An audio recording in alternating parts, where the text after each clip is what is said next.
Dearest Father in heaven, we are so very thankful for how you have gathered us today. This is a beautiful day, and there is nothing like this to be found in your presence.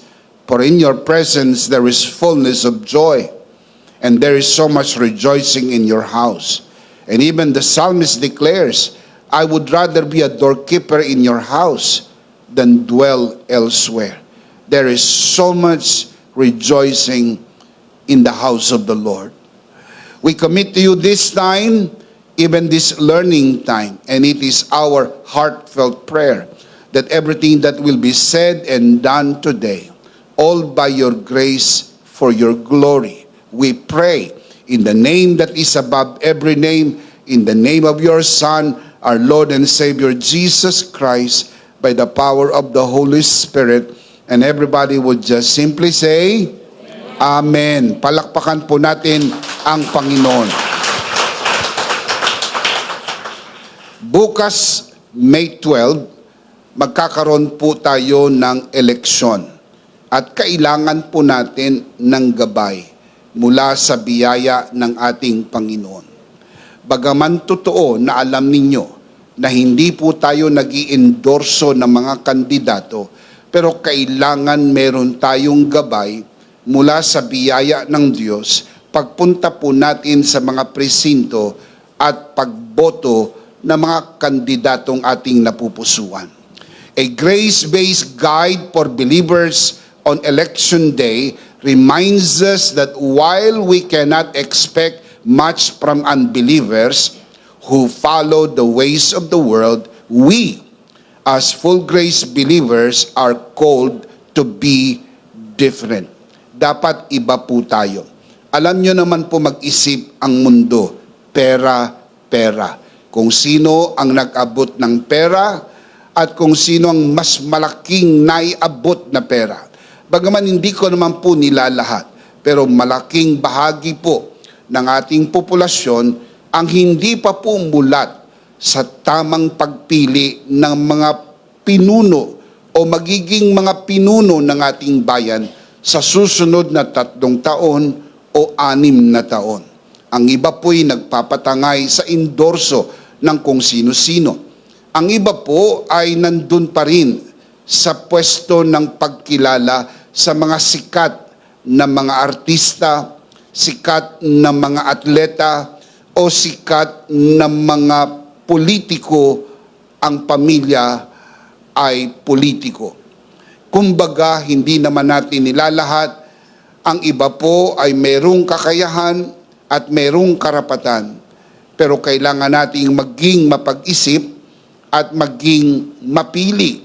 At kailangan natin ng gabay sapagkat hindi naman tayo katulad ng sanglibutan kung mag-isip. With renewed minds in Christ, we approach voting not through worldly thinking, but through the wisdom, grace, and love that flow from our new identity in Him. Dahil bago na tayo kay Kristo, dapat bago tayo mag-isip. Hindi ho tayo napatatangay sa pera. Magkano lang naman ba ang binibigay po nila para kunin ang ating boto para sa susunod na 3 taon o kaya ay 6 na taon. Kaya masyadong mura ang ibinibigay po nila para maikandado natin sila sa loob ng 3 hanggang 6 na taong serbisyo kung wala naman silang maiseserbisyo o wala naman silang may paglilingkod sa ating bayan. Again, nais ko pong maging maingat dahil mga pananalitang tulad po nito ay katulad po ng pagtapak sa manipis na yelo na maaaring hindi magugustuhan ng iba, maaaring hindi naman po sasang-ayunan ng iba, pero kailangan nating sabihin ito mula sa salita ng ating Panginoon dahil ang ultimate guide po natin ay ang salita ng Diyos. Can you say amen? But before we proceed, marami po ang mga nagtatanong ng tanong na ito sa atin. Why do we not endorse candidates? Bishop, ba't hindi kayo nag-i-endorso ng kandidato? considering the scope of EMI and Full Grace Philippines and international, both nationally and internationally, across 40 international locations with around 500 churches and over 1,000 pastors connected with us. Yung scope po ng EMI, kung iisipin po natin, magiging mas madali na lang po sa atin ang mag-endorso. Dahil sa totoo lang, marami na po sa atin ang nagtatanong, meron po tayong endorsement ba? Meron ba tayong ilalabas na listahan katulad ng listahang inilalabas ng ilang mga simbahan? Gagayahin ba natin ang kanilang mga yapak? Meron po ba tayong isang boto lamang? Mga kapatid, kailangan nating sagutin ang ganitong issue. As a church, we do not endorse candidates because our calling is to lift up Christ, not political figures. Can you say amen? We recognize that politics is often divisive, and endorsing candidates can do more harm than good to the unity of the body and the furtherance of the gospel of grace. Tandaan po natin na kapag tayo nag-i-endorso ng gusto nating kandidato, meron tayong nababangga, meron po tayong tinatamaan, at meron tayong natatapakan, meron tayong nasasagasaan na ilang mga tao o maraming mga tao na may kakaibang opinyon kaysa sa atin. Kaya ho ito ay magiging dahilan upang sila po ay lumayo o hindi na po makinig sa atin, gayong mayroon tayong mas mahalagang misyon kaysa po sa pansamantalang eleksyon. Our mission is to preach the gospel of grace, not to align with shifting political platforms or risk pushing away those we are called to reach. Kapag diniinan mo ang isang partikular na kulay, alam ninyo na nasasakripisyo ang ibang kulay. Kapag merong kang pinili na kandidato, nasasakripisyo ang ilang mga tao na meron ding kakaibang napupuso ang kandidato. Ito po ang matindi. Kayo po'y bahagi lang ng isang simbahan. Bahagi lang po kayo ng isang komunidad.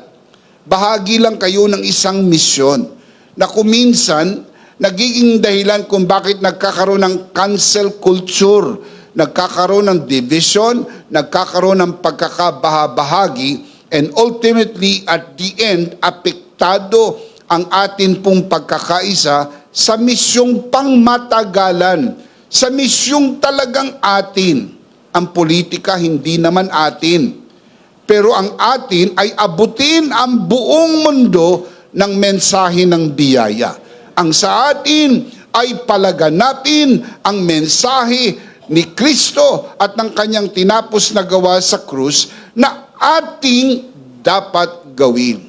Ang pamumulitika ay makakahadlang dito sapagkat ang mga taong nasagasaan mo sa politika magsasara ng pinto sa iyo, magsasara ng pandinig sa iyo. Sayang ang opportunity na maabot sila ng mensahe ng biyaya dahil lang sa mga kandidato na hindi naman po pangmatagalan. Sana po'y nauunawaan natin. Can you say amen? We trust that God's sovereign hand guides leaders. We seek to preserve unity in the church, knowing that our true hope and allegiance are in His eternal kingdom, not in any earthly government. By staying focused on Christ, we remain in a grace-filled witness to all, sa lahat. Again, let me just say this again. By staying focused on Christ, we remain a grace-filled witness to all, offering His love and grace across every political line. Ano man ang kulay ng politika, kailangan ng bawat tao ay ang biyaya ng Diyos. Kaya huwag natin payagan ang kulay ng politika humalo sa misyon natin na palaganapin ang biyaya ng Diyos. At the end of the day, kung sino man ang manalo sa eleksyon, palaging panalo ang biyaya ng Diyos. Amen. Allow me to share with you today 3 grace-based guidelines for believers on election day. Let me call it grace at the polls. 3 guidelines po ang isi-share ko po sa inyo sa araw na ito. Number 1, pray with confidence in God's sovereignty. Tagalog, manalangin ng may kumpiyansa sa soberenya ng Diyos. Pag sinabi po nating sovereignty, ang Diyos ay nasa ibabaw ng lahat. Hindi po siya apektado ng pasya ng tao. Kontrolado niyang lahat at walang kumukontrol sa Diyos. Can you say amen? You have to believe at the end of the day that God is sovereign. Palaging mananaig ang kalooban ng Diyos. Palaging mananaig ang mabuting kalooban ng Diyos. Di man agad-agad, pero sa kahuli-hulihan, panalo ang kalooban ng Diyos. Sapagkat ang Diyos ay sovereign. Can you say amen? 1 Timothy chapter 2 verse 1 and 2. The Apostle Paul writes, I urge then, first of all, that requests, prayers, intercession, and thanksgiving be made for everyone. Verse 2, for kings and all those in authority, that we may live peaceful and quiet lives in all godliness and holiness. Kailangan po nating ipanalangin ang ating pagboto upang maihalal ang mga tamang kandidato na mamumuno sa Senado, sa Kongreso, sa bayan o probinsya sa kabuuan. Sapagkat iyan po ang gagawin natin sa araw ng bukas. Ito po'y midterm election. Boboto po tayo ng 12 senador, 1, 2, 3, 4 na congressmen or women, depende po sa dami ng distrito ng bawat bayan, gobernador ng bawat probinsya, at iba't iba pang mga pwesto ng paglilingkod sa bawat bayan at probinsya. Nais ko pong ipaalam sa inyo na tungkulin ng bawat mananampalataya ang manalangin. Ipanalangin po natin ang mga tamang pinuno. May mga dapat palitan na at may mga dapat manatili. Meron po mga tama at may mga maling kandidato. Hindi po para kay Bishop Emmy ang magsabi nito para sa inyo. Ito po ay para sa inyong sariling konbiksyon. Pero ang inyong mga paninindigan ay magiging mas malinaw kapag ito po'y inilapit natin sa Diyos sa panalangin. Can you say amen? On election day, pray with full confidence in God's sovereignty, knowing you are approaching the one who reigns over all nations and leaders. What is that? God's sovereignty. That God is the one who reigns over all nations and leaders. Can you say amen? You are not praying out of fear or anxiety, but with trust in His perfect will and supreme wisdom. As Daniel chapter 2 verse 22 declares, He changes times and seasons. He sets up kings and deposes them. Think of that. Ang Diyos ang naglalagay, ang Diyos ang nag-aalis.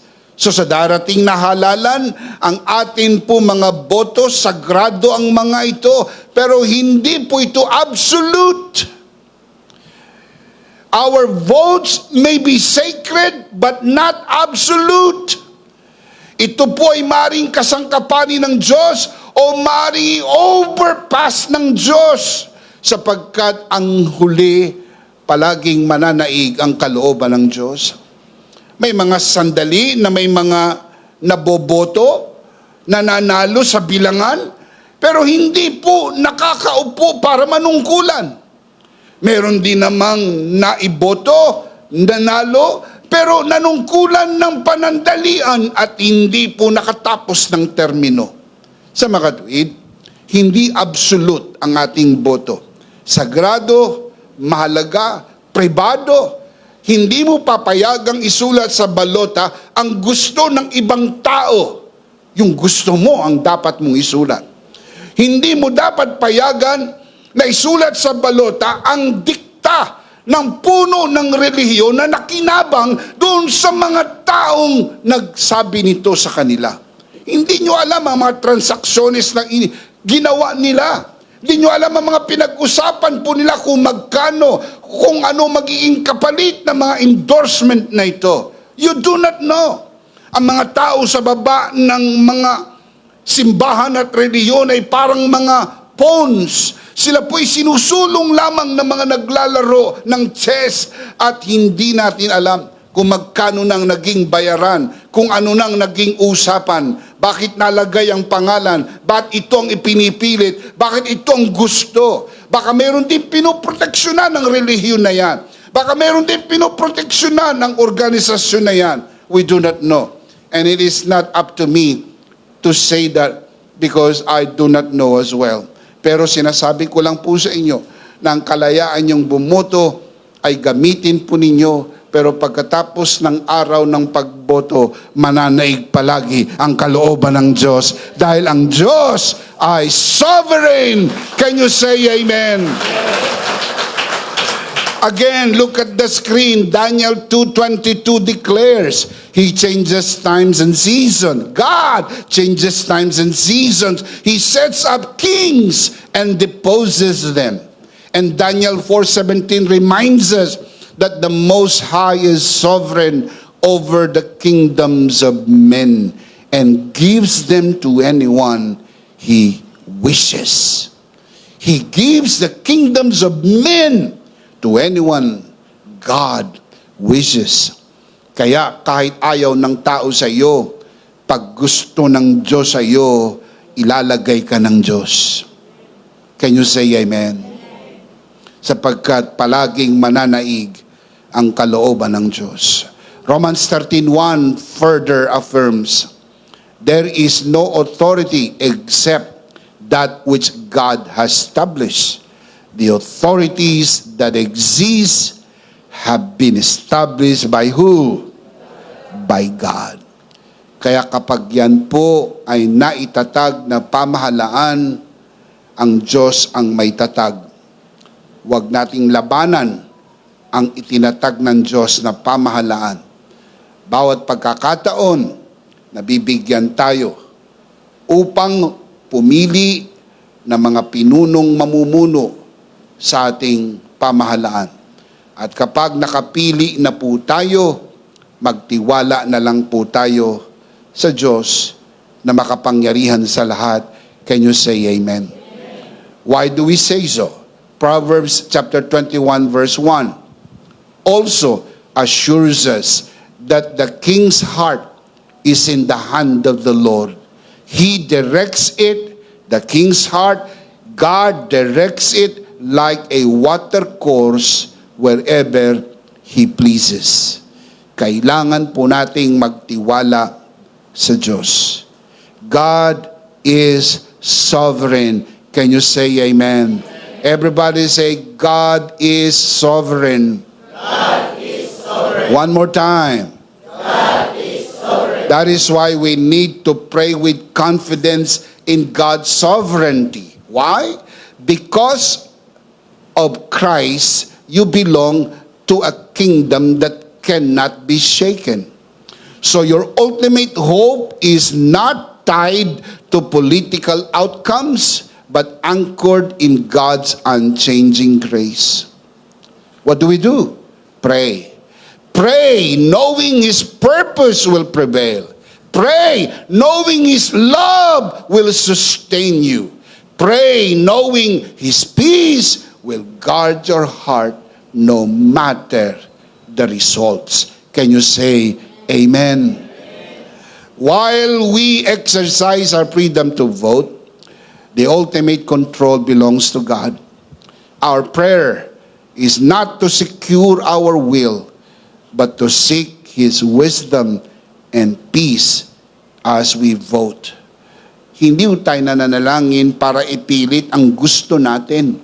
Hindi tayo nananalangin para ipilit ipanalo yung manok ninyo.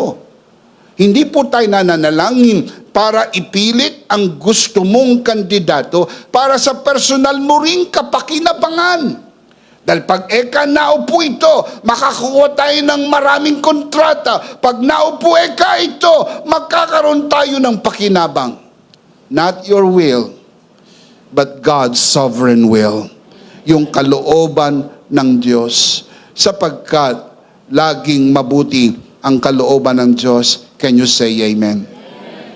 There are people who win in the election but are never able to serve in office, while others are unable to finish their term. Listen, yet through it all, God remains fully in control. Can you say amen? What do we call that? God's sovereignty. Number one, pray with confidence in God's sovereignty. Can you say amen? Number two, vote with grace, not as a tool for division. Vote with grace, not as a tool for division. As you cast your vote, remember you are called to reflect Christ's love, not stir up strife or division.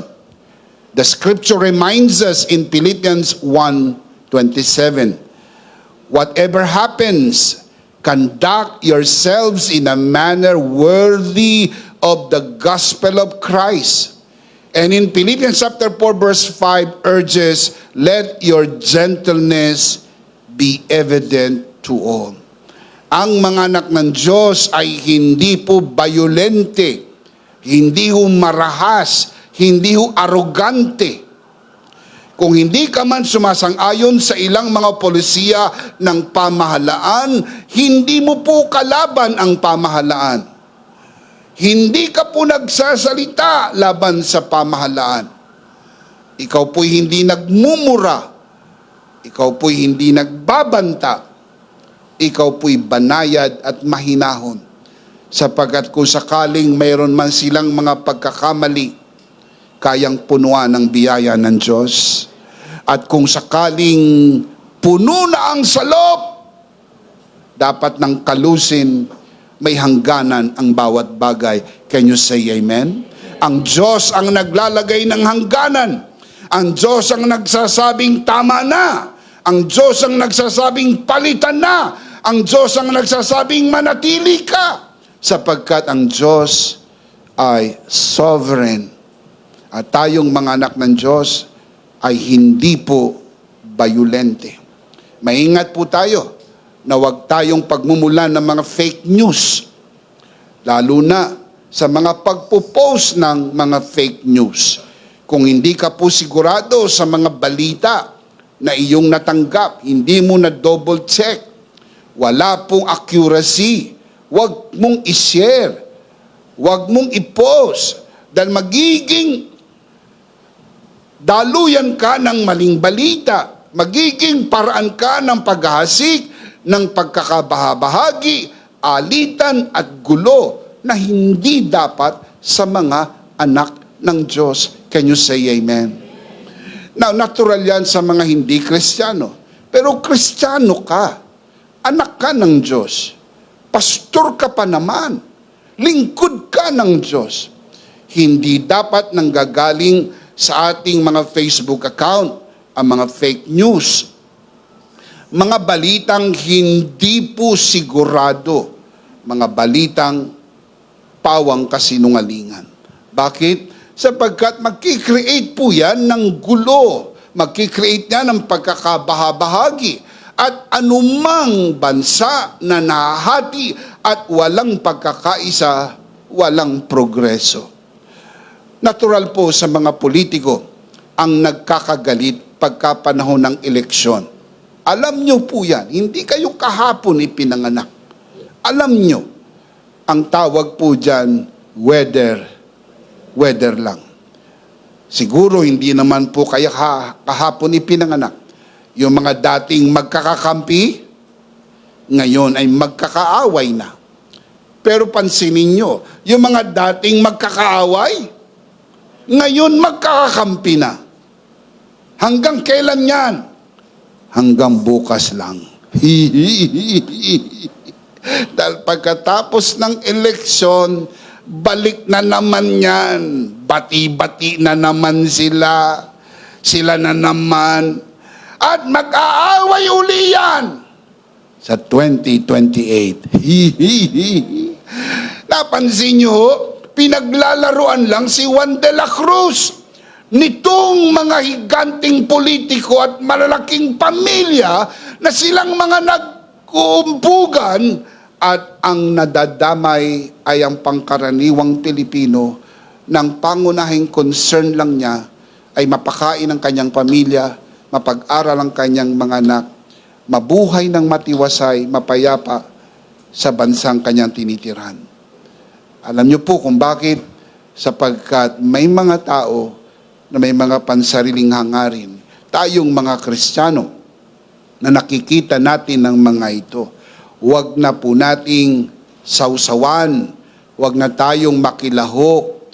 Huwag nyo na pong kiskisin pa ng asin ang may sugat na. Huwag nyo na pong buhusan ng gasolina ang nag-aapoy na. Dapat tayo ay maging mga mapagpayapa dahil ang mga anak ng Diyos ay tinawag na mga peacemakers. Can you say amen? Dapat gentle lang, mahinahon. Pwede mong ipahayag ang iyong opinyon nang hindi ka mapanira. Pwede mong ipahayag ang iyong opinyon na hindi ka nang iinsulto. Pwede mong ipahayag ang iyong opinyon na hindi ka nang wawalang hiya ng sinuman. Sapagkat ang sinumang na kay Kristo ay bago ng nilalang. Can you say amen? We are further called in Ephesians 4:3, make every effort to keep the unity of the Spirit through the bond of peace. Naiintindihan ko po na primarily ito ay para sa church, but generally para sa lahat. Pampamilyang kapayapaan at pangkomunidad at pangbuong bansa. Dahil ang pangarap naman ng bawat Pilipino ay mapayapang bansa. Can you say amen? Your vote should be guided by grace, humility, and sincere concern for the good of others, not for your own good. Na hindi ko naman po nilalahat, pero kaduda-dudang madalas isipin, ang mga endorsement ay meron po yang pinag-usapan. Hindi po lahat, inuulit ko po, hindi po lahat. Pero ang iba, magkanong napag-usapan, anong napag-usapan, at ibinenta ang buong simbahan. Nakinabang ang pastor sa pinag-usapan at ibinenta ang kanyang kongregasyon sa boto ng makikinabang ay iilan. Again, hindi ko po nilalahat. Pero maging maingat po tayo na pagkatapos ng eleksyon, makikita niyo po kung ano ang nangyari sa buhay ng mga ito. Pagkatapos ng eleksyon, tignan ninyo kung ano naging buhay ng mga nag-endorso, kung saan sila nagbakasyon, kung anong bago nilang sasakyan, anong bago nilang bahay, anong maganda nilang kalagayan sa buhay, nakuha nila mula sa mga inindorsong kandidato. Again, hindi po lahat. Kaya ho kailangan maging maingat. At sa ating lubos na pag-iingat, kailangan natin ang gabay ng Panginoon. Can you say amen? Your vote should be guided by grace, humility, and sincere concern for the good of others, not by pride, anger, or partisanship. As part of Christ's body, we are united not by political allegiance, but by the finished work of Christ. Can you say amen? Yan po ang ating pagkakaisa. Maring hindi tayo pares ng kulay politikal, pero kay Kristo magkapatid tayo. Kaya hindi tayo dapat mag-away sa politikang hindi naman pangmatagalan. Huwag natin payagang mahati tayo sa kulay na nagbabago. Sapagkat ang mga kulay lumalabnaw, ang kulay tumatapang. Meron tayong mga kulay na nagbabago kung saan dumadapo. Ang tawag ay unyango. Kakulay kung saan nakadapo. May mga politiko na walang paninindigan. May mga politiko na nakikinabang lamang sa kanilang sariling pakinabang at para din sa pakinabang ng iba. Kaya din, sinong makikinabang? Dapat po, isipin natin, ang kalooban ng Diyos, ang pinakamainam sa lahat. Can you say amen? Vote in a way that promotes peace, displays gentleness, and seeks the good of your neighbor. Yung ating kapwa, kabutihan ng ating kapwa. Huwag yung kabutihan ng politiko. Mga lingkod bayan po yan. Huwag isipin yung kabutihan nila. Dapat isipin yung iboboto kabutihan ng taong bayan. Hindi ho yung pong lingkod bayan. Hindi yung silang makikinabang. Kasi kaya sila pumapasok, lingkod bayan. Gusto nilang maglingkod. Hindi dapat silang makinabang dito. Kasi kung gusto nyo pong yumaman, magnegosyo kayo. Kung gusto nyo pong sumikat, mag-artista kayo. Pero kung gusto nyo talagang maglingkod, pwede po kayong sumubok. I-present nyo ang sarili nyo bilang isang kandidato na gusto nyong maglingkod sa bayan. At kapag na pagtanto ng bayan na ikaw ay talagang gustong maglingkod, bibigyan ka ng pagkakataon. Pero once mabigyan ka ng pagkakataon, paglingkuran mo ang bayan. Kasi yan po ang talagang serbisyo. That is what it is. It is for the good of your neighbor.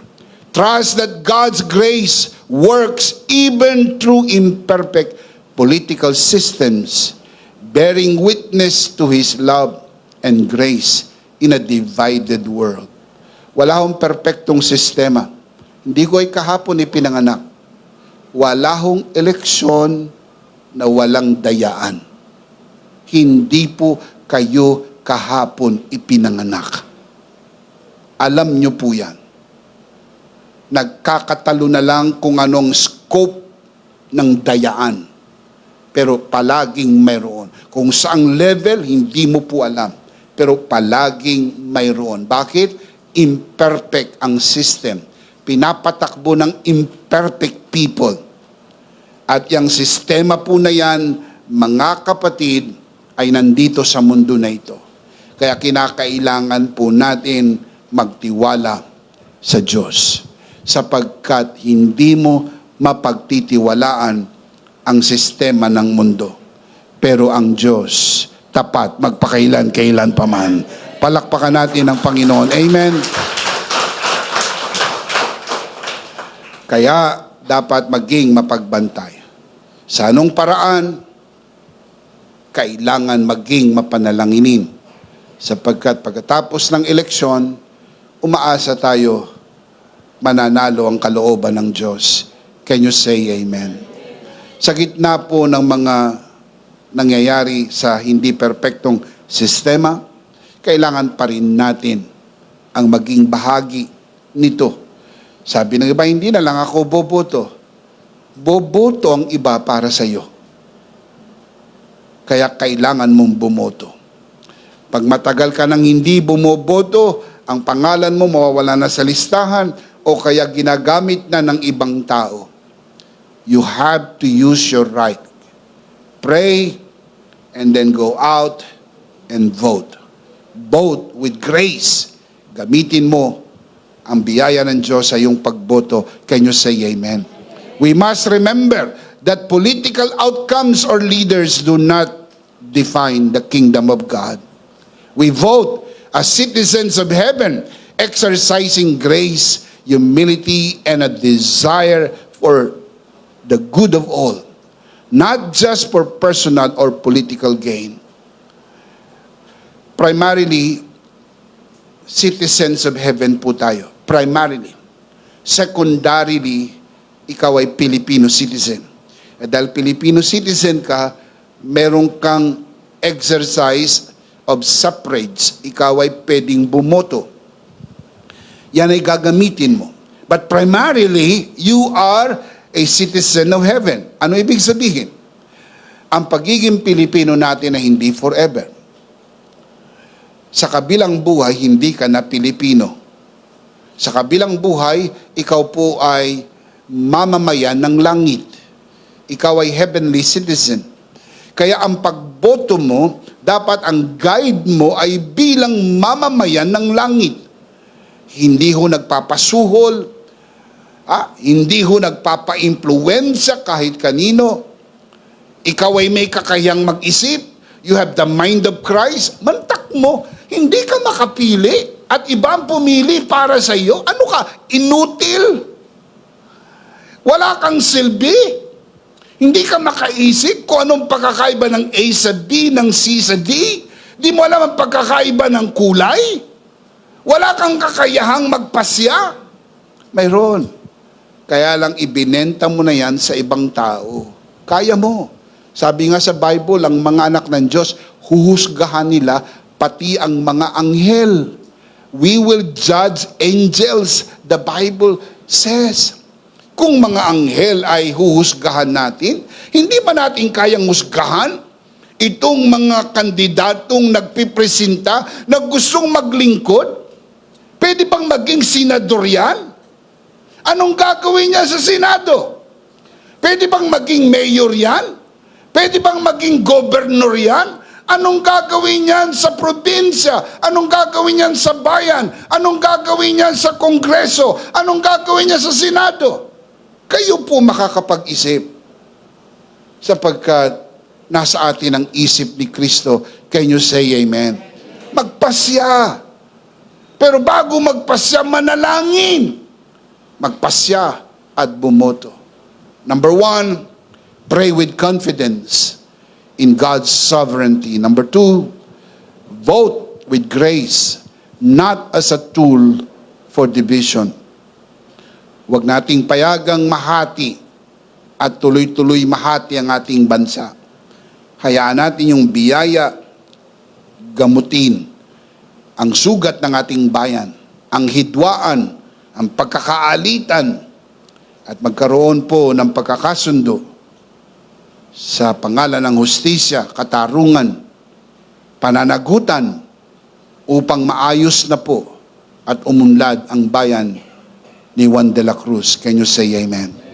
Number 3, remain at peace in Christ whatever the result. Ano man ang maging resulta ng eleksyon, sino man ang manalo, ipayapa mo ang iyong puso kay Kristo. Huwag kang ma-high blood. Kailangan mo pang mabuhay ng matagal. Pag na-high blood ka, hindi naman sila magdadala sa iyo sa ospital. Hindi naman sila magbibigay ng gamot sa iyo. So relax lang. Pagkaboto mo, relax. Kaya nga maagang pabobotohin ng mga senior citizen eh. Di ba? Alas 5 yata, di ba? So yung mga senior citizen, alas 5. Para hindi ho kayo masyadong mainitan. Tsaka makaboto kayo, sa hindi kayo abutan nung mga nagbabayad. So pagkaboto, umuwi na. Payapa ka lang. Dahil alam mo, mananaig ang biyaya ng Diyos. Amen. Come on, give Him praise. Amen. After we cast our vote, remain at peace in Christ, knowing that our hope is not tied to political leaders, but anchored in His unshakable kingdom. Let the peace of Christ rule in your heart. As Colossians 3:15 reminds us, because you are called to live in peace and gratitude, not in fear and agitation. Huwag makikipag-away, huwag makikipagtalo. Nakikipag-away ka sa politikong hindi ka naman kilala. Inaway mo yung nanay mo na nagpalaki sa iyo. Yung asawa mo na nagmamahal sa iyo. Yung mga anak mo, pamilya mo dahil lang sa politikong hindi ka naman kilala. Ni hindi pa kayo nagtagpo, baka hindi ka pa nakamayan. At ni isang kilong bigas hindi ka pa nabigyan. Pero mga taong ito nagmamahal sa iyo, mananatili sa iyo, silang higit mong mahalin, sapagkat anuman na mangyari pagkatapos ng eleksyon, laging dakila ang biyaya ng Diyos. Palakpakan si Lord. Amen. When uncertainty or worry arises, remember Jesus' words in John 14:1. Do not let your hearts be troubled. Trust in God and trust also in me. That is what Jesus said. Even as the results unfold, hold unto the truth of Psalm 29:11. The Lord gives strength to His people. The Lord blesses His people with what? Peace. Kapayapaan. Peace of mind, peace of heart. Dalalam mo, God is sovereign and His will prevail. Can you say amen? And in every moment, follow Philippians 4:6-7 by bringing your concern to God in prayer, allowing His peace to guard your heart and minds. Kaya number 1, pray eh. Hindi ka pwedeng bumoto na hindi nagpe-pray. Dahil pag nag-pray ka, magkaroon ka ng peace of mind and peace of heart, yan ang mag-guide sa iyo para makaboto ka ng tama. No matter the outcome, His purpose will stand. His grace is enough. His peace will carry you forward with calm assurance. Can you say amen? Let's see them again. 3 grace-based guidelines for believers on election day. Grace at the polls. Basahin natin, malakas, sabay-sabay. Ito po ang ating guide. Ito po. Bukas, araw ng eleksyon. Grace at the polls. Basahin natin. Ready? Number 1. Do you believe God is sovereign? So you pray with confidence in God's sovereignty. Number 2. Vote with grace, not as a tool for division. Mga anak tayo ng Diyos, ang hinahanap natin ay kapayapaan, hindi kaguluhan, kaya bumoto ng mayroong biyaya. Number 3. Come on, let's read number 3. Remain at peace in Christ, whatever the result. Now, let's do the life application. What are we going to do tomorrow? In actuality, number 1, pray intentionally before you vote. You have to pray tonight, you have to pray tomorrow, and while in the precinct, keep on praying, believing that God will lead you and guide you to the right choice. Pray intentionally before you vote. Not as someone lacking for wisdom, but as someone releasing the wisdom you already have in Christ. Are you in Christ? You have the wisdom of God inside you, not asking for wisdom, but releasing the wisdom. Sapat na ang karunungan. Nasa iyo na ang karunungan. Huwag ka nang humingi ng karunungan. Nakadeposito sa iyo ang karunungan ng Diyos sa makatwid bagay si Kristo. As 1 Corinthians 1:30 declares, Christ has become for us wisdom from God. As you pray, align your heart with His grace and let the Holy Spirit guide your decision, trusting that through Him, you can make the right choice. Ako'y naniniwala ang mga anak ng Diyos ay makakapili ng tama. Maring hindi ho mananalo yung napili po ninyo. Pero at least you can say with all honesty in your conscience, at least sinulat ko yung gusto kong manalo. Amen? Huwag ho kayong patangay sa survey. Although there is science to it, I am not saying anything against survey. Meron po mga manipulation po dyan. Hindi ko po sinasabi kung ano man ito, pero ang mga ito ay maari pong siyensya, pero hindi po absolute. Pwedeng magbago ang isip ng tao anytime. Yun po yung lumabas sa survey nung araw na ginawa ang survey. Pero bukas ang tunay na survey. Yung bawat Pilipino pupunta sa presinto at magsusulat ng kanilang napupusuan. Huwag kayong padala sa trending. Basta sa puso ninyo, manalo o matalo, basta gusto nyo itong kandidato na ito, isulat nyo. Dahil kung di man manalo yan, masaya pa rin kayo. Amen po ba? Palakpakan natin ang Panginoon. Amen. Amen. Kaysa naman isinulat mo yung dikta ng ministro, dikta ng obispo, panalo sila. Sinong panalo? Si ministro ang panalo. Si obispo ang panalo. Hindi ikaw. Dahil hindi mo yan boto.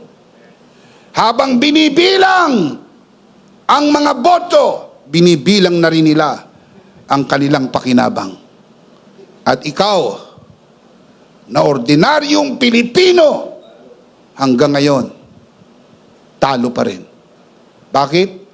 Dahil hanggang hindi na ilalagay ang mga taong gusto ninyo at may paniwala kayo, kaya nito, may kakayahan ito, ito ang dapat ihalal.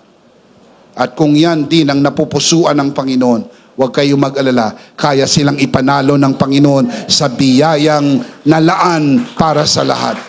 Amen.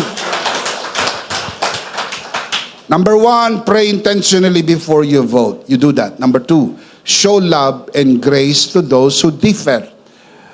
Huwag mang-away. Magpakita ng pag-ibig at biyaya sa merong kakaibang paniniwala kaysa sa iyo. Tandaan nyo, hindi lahat kakulay nyo. Hindi lahat kagobyerno ninyo. Hindi lahat ay kapanalig ninyo. Meron pong mga iba rin ang paniniwala. On election day, show love and grace toward others, even those who differ in political opinion or choice.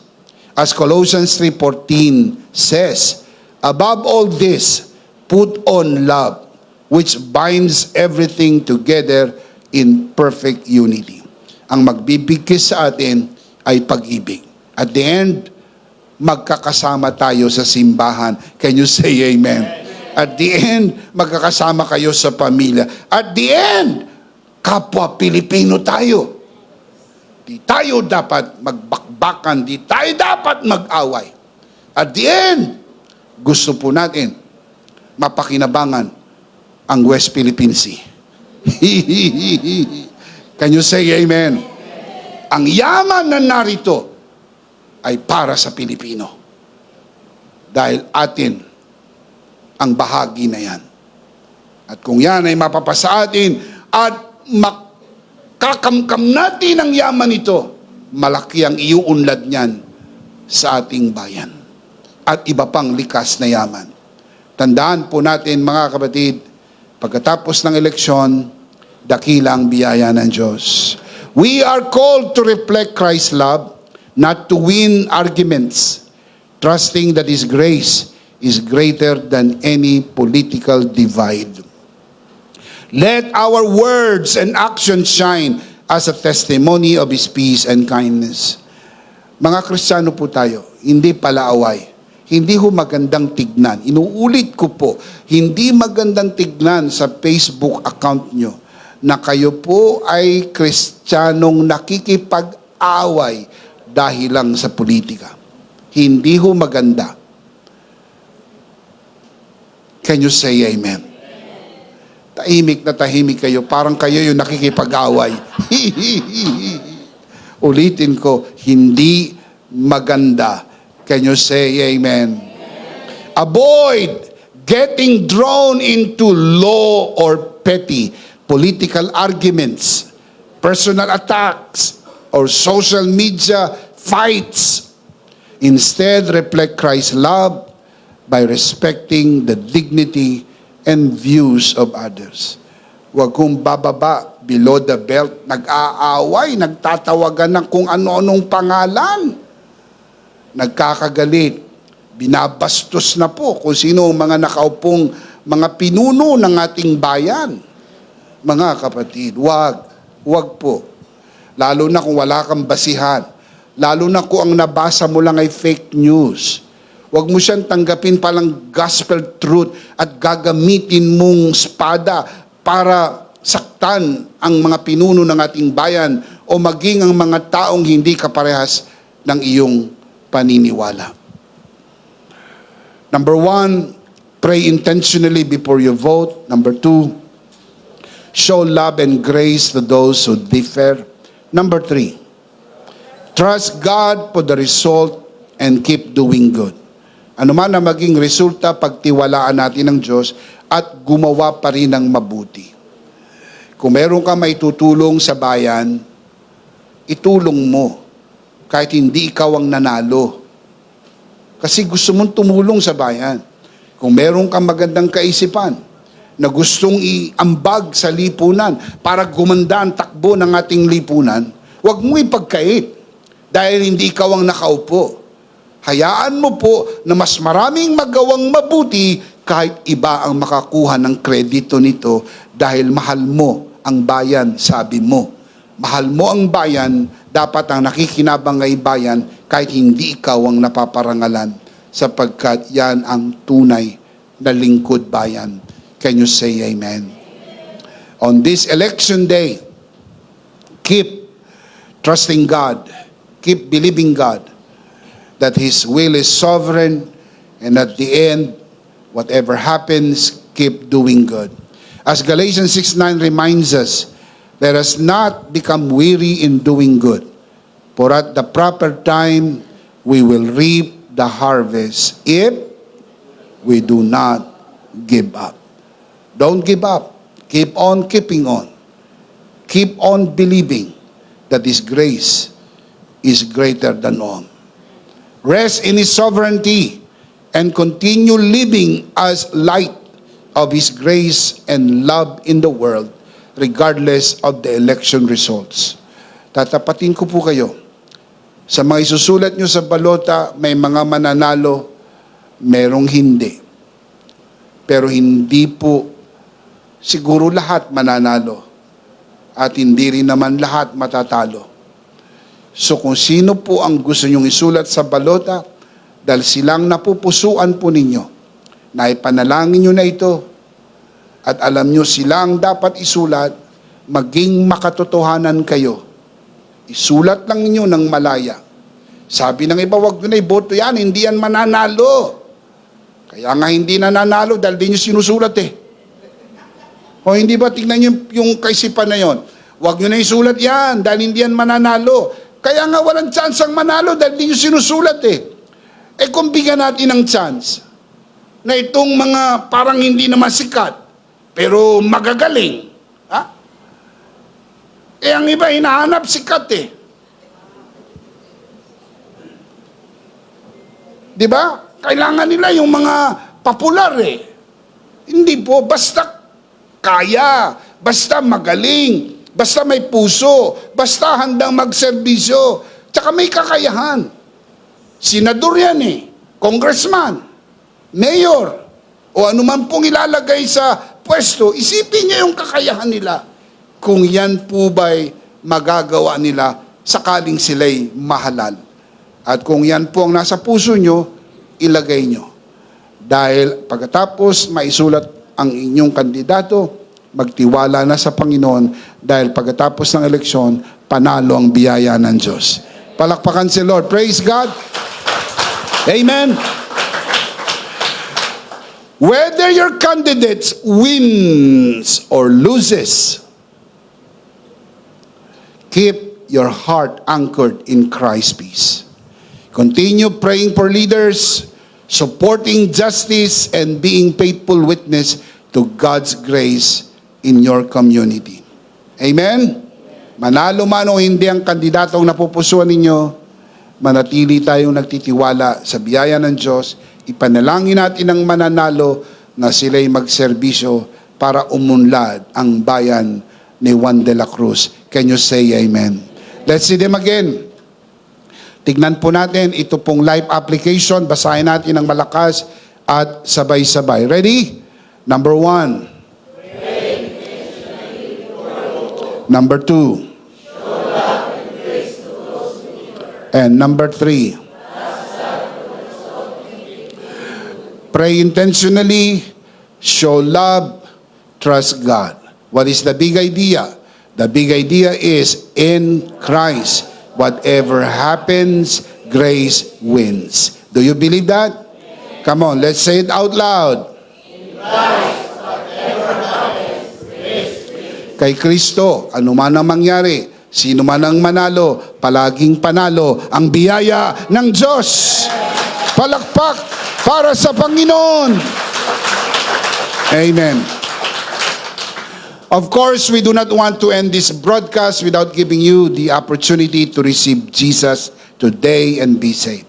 Mas mahalaga ito kaysa sa politika. Tanggapin si Jesus at maligtas. Dahil pag naligtas ka, ikaw ay anak ng Diyos, magpakailan-kailan pa man, mararanasan mo ang kanyang grasya sa araw-araw ng iyong buhay. Can you say amen? If you want to receive Jesus today, if you want to be saved, receive Jesus today. Taas natin ang ating dalawang kamay sa loob ng bulwagan na ito. Manalangin tayo ng pagtanggap. Sumunod kayo sa panalangin, bibigkasin ko at ariin po ninyo na isang personal niyong panalangin. At maging sa mga nanonood sa broadcast na ito, pagkakataon niyo po ito para tumanggap sa Panginoong Jesus at maligtas. Manalangin tayo. Panginoong Jesus, ako po'y makasalanan. Hindi ko po kayang iligtas ang aking sarili. Ako'y mapapahamak ng hiwalay sa iyo. Narinig ko po ang mabuting balita. Ako po'y naniniwala. Tinatanggap kita sa aking puso bilang aking Panginoon at aking tagapagligtas.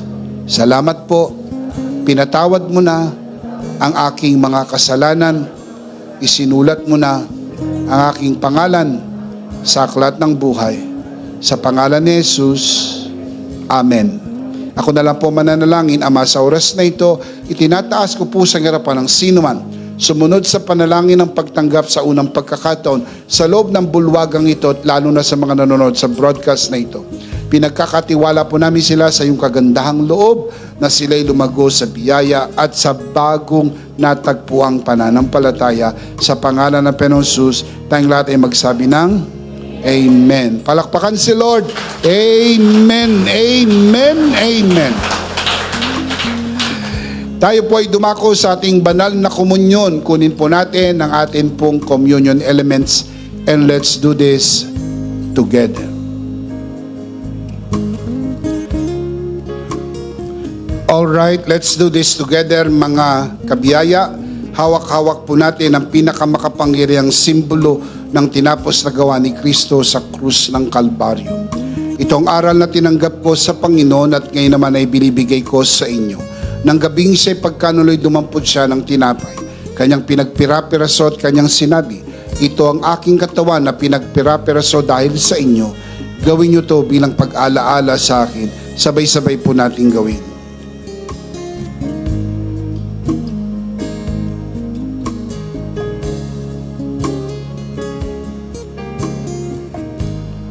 Gayun din naman matapos maghapunan ni kanyang hinawakan ng saro at kanyang sinabi, ito ang saro ng bagong tipan na pinagtibay ng aking dugo. Gawin niyo to bilang pag-alaala sa akin. Sabay-sabay po natin gawin.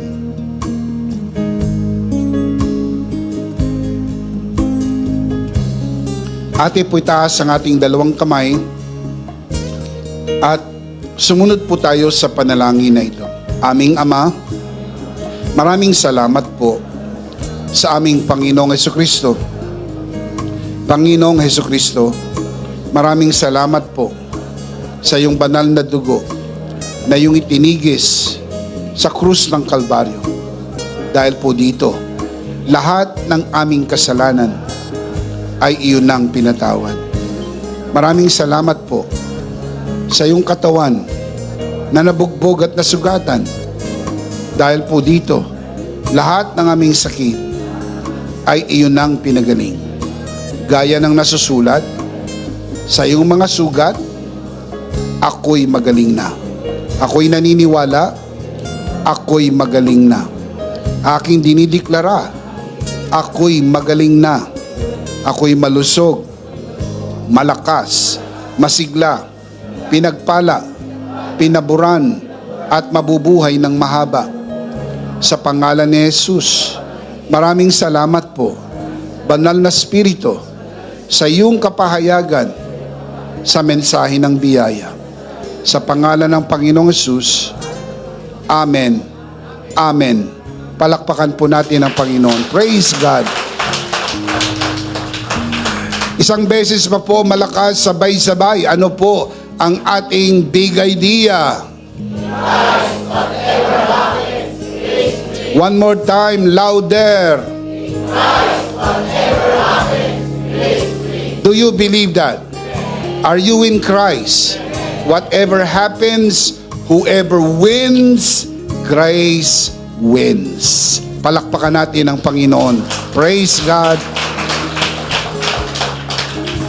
Last of all, let me speak to your heart, you who are watching this broadcast. If this broadcast has blessed you, and if not asking too much, I would like you to bless this ministry with your love offering, so that together we can reach the world with the message of full grace. And from the bottom of our hearts here at EMI, we would like to say, thank you for giving to the Lord. We'll see you next Sunday, prayerfully on site, but definitely we'll see you again online. Ako po si Bishop Emmy. Kasama po si Pastora Jo at ang kabuuan ng The Lord's Community and EMI broadcast. Maraming salamat po. Happy Mother's Day sa lahat ng mga mothers.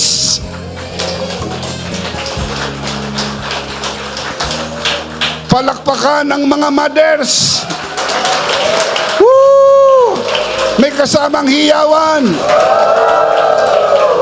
Everybody shout, Happy Mother's Day! Happy Mother's Day! Sa lahat ng mga nanay sa loob ng bulwagan na ito, lalo na sa mga nanonood sa broadcast na ito, bumabati po ang inyong abang lingkod ng Happy Mother's Day kay Pastora Jo Domingo at sa lahat ng mga nanay sa buong mundo. Happy Mother's Day! Stay a bit for more announcements. Stay blessed, stay connected. Always remember, in Christ, you are forever. Charito!